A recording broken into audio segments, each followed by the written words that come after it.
السلام علیکم ورحمۃ اللہ وبرکاتہ۔ محترم ناظرین و سامعین، امید کرتا ہوں کہ آپ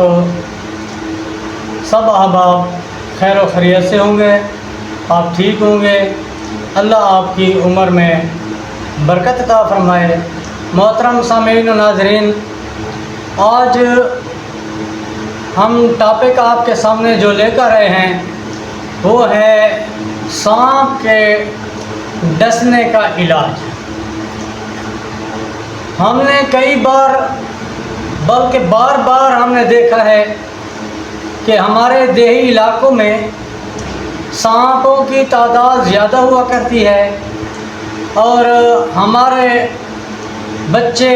ہمارے دیہاتی لوگ جو ہے اس کی زد میں زیادہ آ جایا کرتے ہیں، اور جب سانپ ڈس لیتا ہے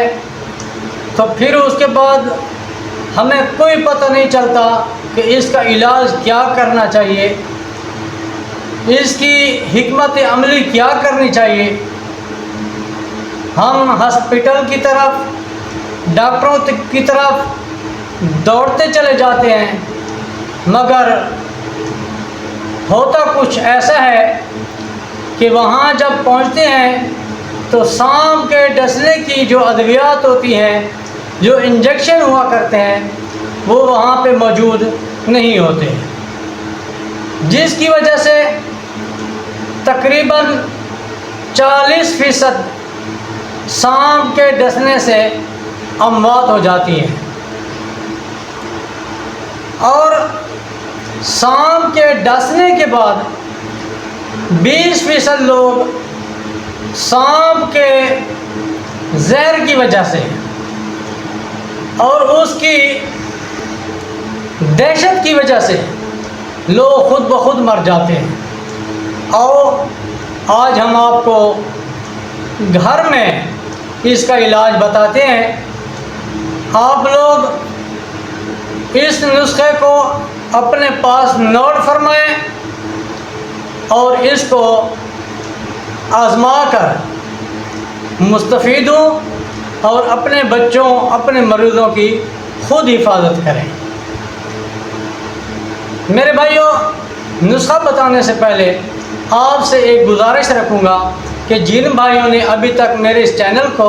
سبسکرائب نہیں کیا وہ سبسکرائب کر لیں، تاکہ ہماری ہر آنے والی ویڈیوز کا نوٹیفیکیشن آپ لوگوں تک پہنچتا رہے اور آپ لوگ ہماری ویڈیوز سے مستفید ہوتے رہیں۔ میرے بھائیو، جب آپ کے بچے کو، بھائی کو سانپ ڈس لے یا کسی بھی افراد کو سانپ ڈس لے تو آپ یہ ایک مہربانی کریں کہ یہ جو آنکھ ہوتا ہے، آنکھ ہم اس کو اکڑا بولتے ہیں، اس اکڑے کے پتے 7، 8، 9 دانے لے کر اس مریض کو کھلانا شروع کر دیں۔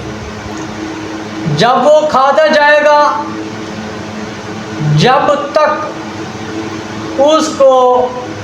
آنکھ کے پتے کی کڑواہٹ محسوس نہ ہو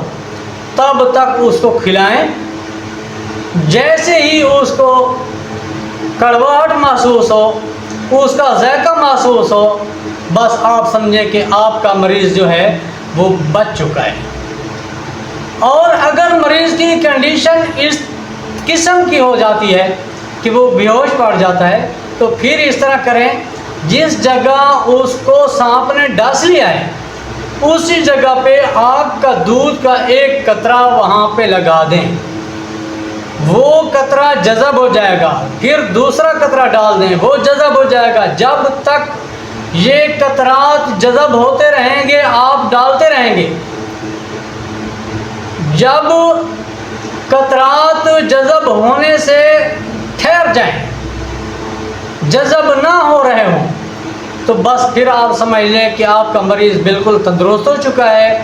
بس 5-7 منٹ کے بعد آپ کا مریض ہوش میں آ جائے گا، انشاءاللہ کسی دوائی کی ضرورت نہیں ہوگی۔ السلام علیکم ورحمۃ اللہ وبرکاتہ۔